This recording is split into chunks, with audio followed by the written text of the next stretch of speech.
good, deep breath. Get away. These Navy sailors are training for a worst-case scenario. How to escape from a submarine and safely ascend to the ocean's surface. Are you okay? It's one of the techniques they learn at the Navy's Submarine School that could one day make the difference between life and death. There is no turning back.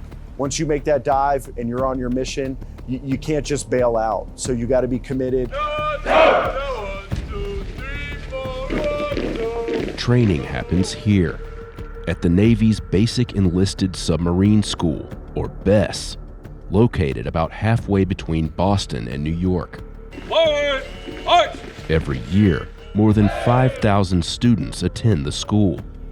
8 weeks of training that prepare them for life on a submarine.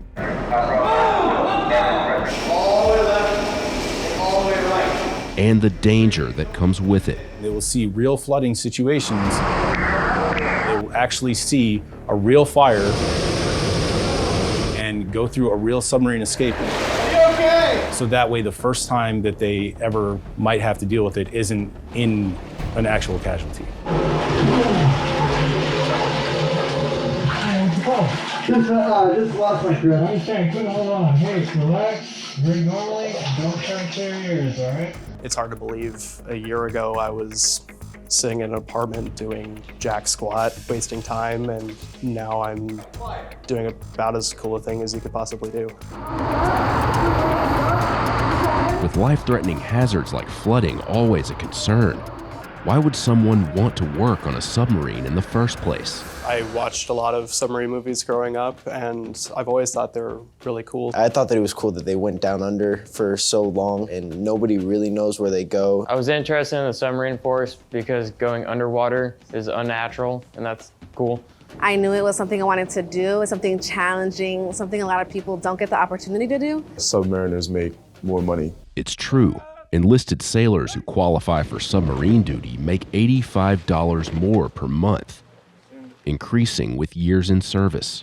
From the red line to the other red line. The Navy says recruiting new submariners today is challenging, and it offers a signing bonus of up to $40,000 for volunteers.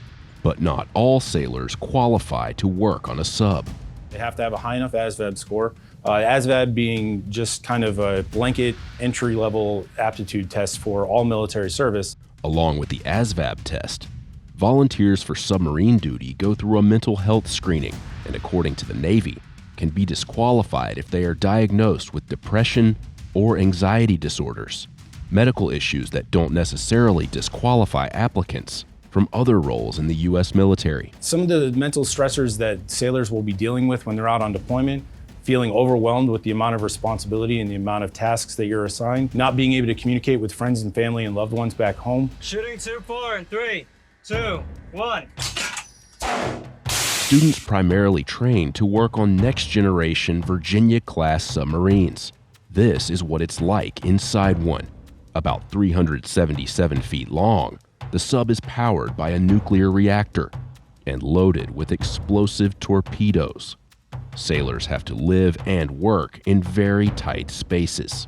The students are demanded a high performance bar, and so they have the stress of performing very well to be able to get out to their submarine and be ready to execute their responsibilities.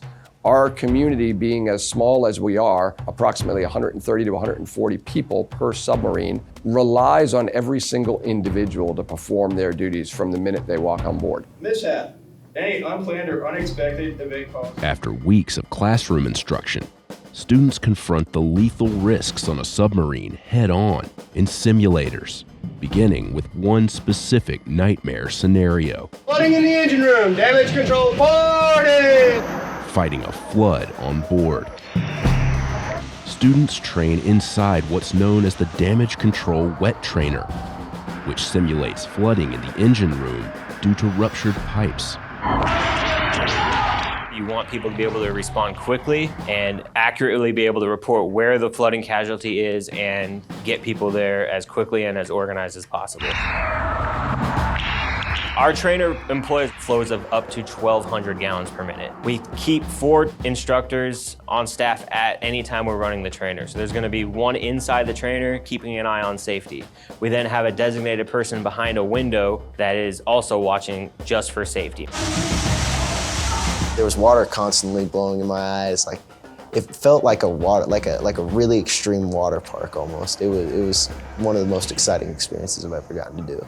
And then push that gripper block up to the cutter head. But before they enter the wet trainer, students learn how to use the tools that can repair the rupture and stop the flood. All right, now how many personnel per leak? 2. Some of the tools that we expect our students to use, one of them is called a strong back. It's essentially just a curved piece of metal with a piece of rubber on it. That rubber is gonna be what actually creates the seal around the rupture and prevents the water from getting through.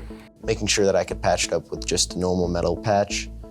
I can't even remember the name of it. Strong back. Strong back, yeah. Making sure that I can use the strong backs and chain wrench to get over the holes. When you wrap the chain around the pipe, you want it to go into this channel right here.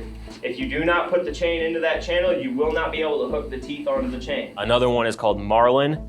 Marlin is just a hemp fiber. It's infused with tar. As it gets wet, it becomes sticky, and then that helps you clog up the rupture as you wrap it around the pipe. We all have our gloves on. We're gonna keep them on while we're in there. The session lasts about 30 minutes. Instructors watch the students through a window that employs windshield wipers. And due to the noise level, they get the students' attention by waving flashlights and holding signs with text instructions. A couple things instructors are looking for during the training session. First of all, making sure they're following all the safety tips that we gave them, making sure that they're keeping their positive control of all their tools, they're using proper egress when they're climbing up and down into the bilges so that they don't accidentally injure themselves. We're also making sure they use the tools correctly. Time out, train time out. All students line up under the window. We did have one training timeout. That training timeout was called because a student had removed their glove while inside the trainer. Stand by to resume training. Students, resume training. There is no other way to do it other than the way we taught them. There are instructions that tell you exactly how to use the tools, so we were watching closely on the camera feed to make sure that they're doing it correctly. Take lights.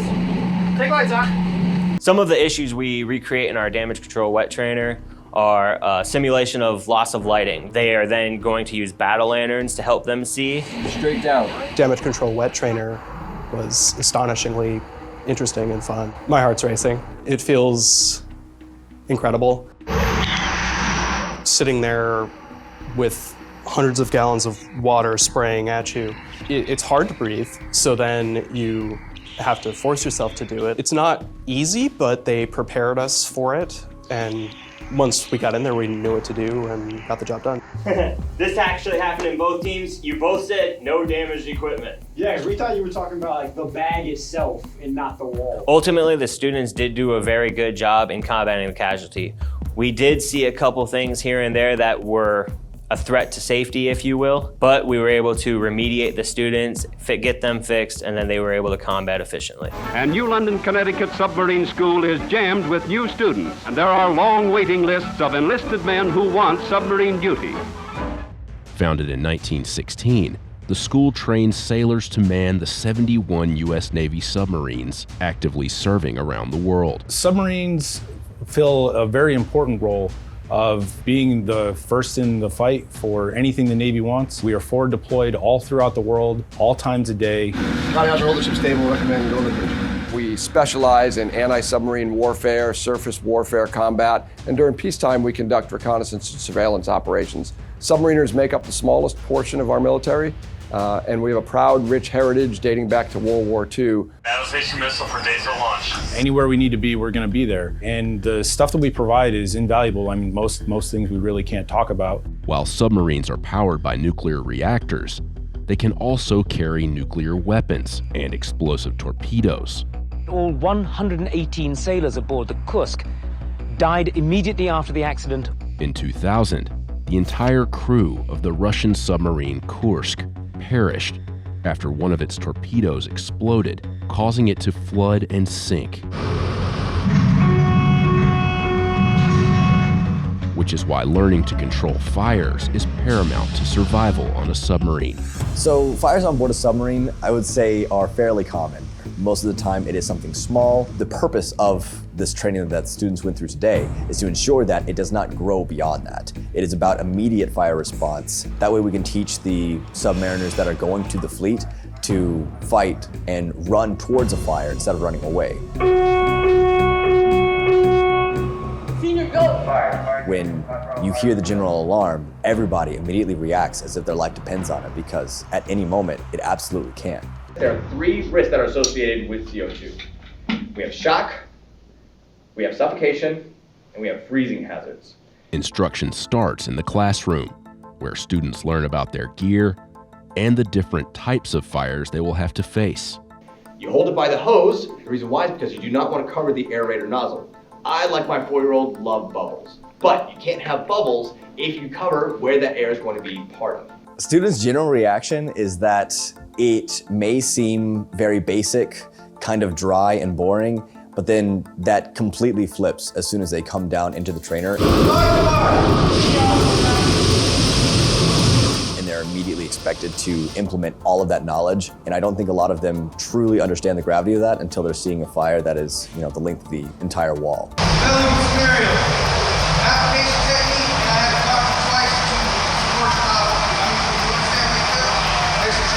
So the firefighting simulator is essentially a big giant propane oven. So the fires get very, very large very, very quickly. Some of the different fires that students experience inside the fire trainer are a Class Alpha fire in the outboard of the ship, where students have to use a fire hose to basically fight the entire wall that is on fire in front of them.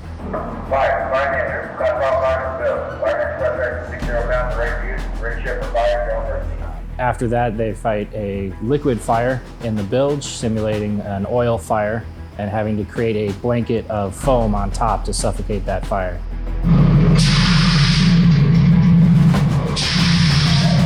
And lastly, students also face an electrical fire, having to secure power so that electricity doesn't create the fire, make it worse, and then use a CO2 extinguisher to extinguish that fire. Do not walk in this trainer, do you understand? Move for the purpose. The most important part of finding a fire and fighting it initially isn't actually getting agent onto the fire. It is to spread the word and letting everyone else know that there is a fire so that everyone can work together as a team to do the proper response to fight that fire. It was incredible, actually. I had never been that close to a fire. I mean, I cook, but that's not a real fire, you know? You control that one, but this one was scary. It was scary because you just have this big wall of fire at you, and it's hot and everything, you feel it on your skin. But then actually putting it out with the extinguishers, it felt good, because then after, when the fire was out, you're like, I did that. That was me. It was a good feeling. They asked very effective questions, and then they were able to put out these fires, I would say, better than most classes that I see come through here. Are you okay? I'm okay. Normal. In the event of a catastrophe, after all damage control solutions have failed, the only remaining option is escape. Okay. Worst case scenario is their sub is disabled on the bottom of the ocean, and we need them to make that escape because they are now out of food, water, all rations, and they're quickly running out of air, breathable air on their submarine. So we give them the skills and the knowledge and the mindset and the confidence that when the time comes, they can help their shipmates make that escape, get to the surface, and assets will be ready to take care of them and get them home safely to their families. Students train in the PSET, which stands for Pressurized Submarine Escape Trainer, where they learn how to escape the submarine and ascend to the surface. The tank is 37 feet deep, 20 feet wide, and holds 84,000 gallons of water. Students enter 2 pressurized chambers attached to the tank, first at 15 feet, then at 37 feet. The chambers fill with water, and the students enter the tank through an open hatch before ascending to the surface. Before they enter the PSET, students must first pass a test inside a hyperbaric chamber that simulates the pressure felt at a depth of 60 feet. Not everyone's bodies are suited to go under pressure, unfortunately. So we do that in a controlled environment in our hyperbaric facility here. They have to perform what's called a Valsalva maneuver, which is essentially clearing their ears to make sure that their inner ear and outer ear are maintaining that same pressure, and that protects your ears. This session abruptly stopped when one trainee experienced too much pressure in their ear. How do you feel? Good. Pain or pressure? Just pressure. You could feel the pressure. You could feel your ears popping every 2 seconds. You were told to constantly help your ears pop to release that pressure from your head. And you can feel your body starting to sweat when you were going into deeper pressure. It was a lot on the body. I'm okay. After coming out of the chamber, it was such a relieving feeling knowing that in a real life scenario, you would be able to handle the pressure that you're put upon. So it was an exciting feeling. Also knowing you would be able to go on with the course and do the actual trainers, I was very happy to be able to have passed that. All right, so right now the water's gonna be coming up through the deck grate, starting to fill up. Don't worry about clearing. The students are now ready for the first stage of the PSET, entering the chamber 15 feet below the surface. Keep shifting, keep shifting. Once the water is neck high, an instructor opens a hatch that leads into the tank. The students are pushed into the tank by another instructor before ascending to the surface. The 15 foot is essentially a test to make sure that they can hold an exhalation rate of 6 to 8 seconds, and that we know that they can follow specific detailed information and that they can safely make an exhalation from 15 foot to the surface. You're okay. I'm okay. They give you so many things to remember not to stop breathing, make sure you're breathing in and out, make sure your nose is plugged and your ears are popping throughout.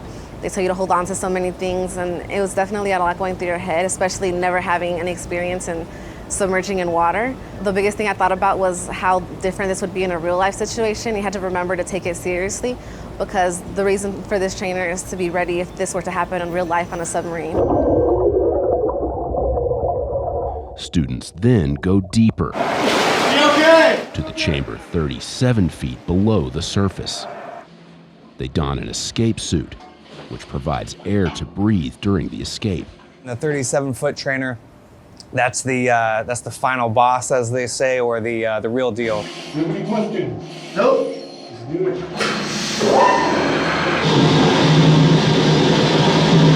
Being released from the pressurized compartment, it's definitely a lot on your body. You can feel the pressure in your head and the air. It's such a relieving feeling, floating back up. There's so much they tell you to remember. You have to remember to keep your neck still, or else you won't be able to allow the air from the suit to go into your lungs. You have to remember not to turn your head or let go of the nozzle that you're attached to, or else you might float different ways than you're supposed to. Get your power stance. All right, so you're like that, plugged in, you hold on to the T-handle, the water's filled up, you're clearing your ears, you're going to see a bunch of bubbles right in front of you, okay? You might even get jostled around a little bit. Okay. Everything is so meticulously planned that if you don't follow a certain rule, you end up in a dangerous situation.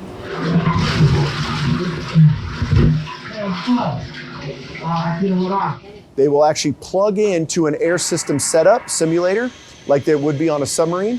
We're actually going to flood up that space called the LET, the Logistical Escape Trunk. They will now see that the suit does its job by maintaining a breathing source. It also will cause their buoyancy to start to take place. And then we're going to show them what it's like to actually make an escape.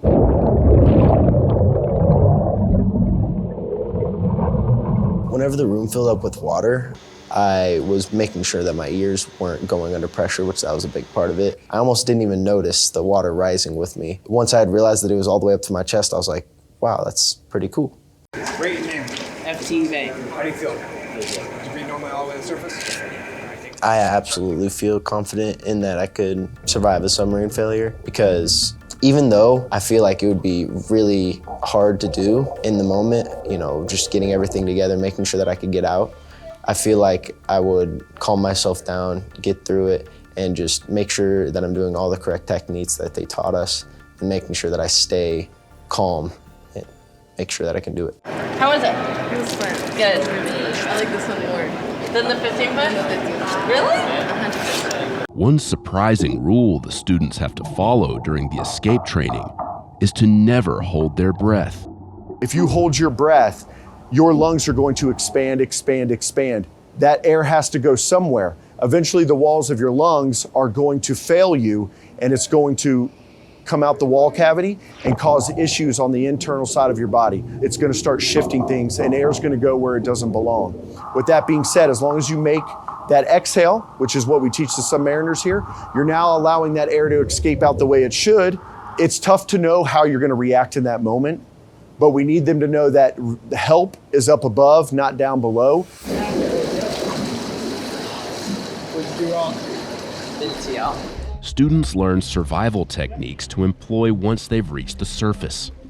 They use a suit known as the Submarine Escape Immersion Equipment, or SEIE, which comes with a life raft that keeps them afloat and protects them from the elements. The raft is basically in a tent to encapsulate you, to block you from the wind, the sun, and temperatures.